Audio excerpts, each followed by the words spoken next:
Hello, am I speaking with Mr. Ashish Chanchlani? Yeah, who is this? तो triggered इंसान जब उनका main channel पर स्ट्रीम कर रहा था तब उन्होंने प्रैंक कॉल किया आशीष चंचलानी को। It was a pretty funny moment. आप लोग खुद ही देख लीजिए प्रैंक कॉल में क्या हुआ था। Speaking with Mr. Ashish Chanchlani? Yeah, who is this?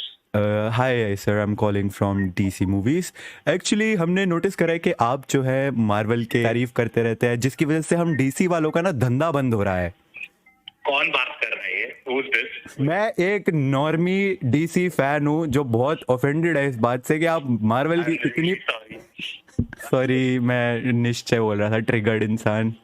अरे माँ की यार, मेरे को लगा ये पहचाने हुई आवाज है, किसकी आवाज है? मैं ये भी तो रिकॉर्ड करके डालेगा।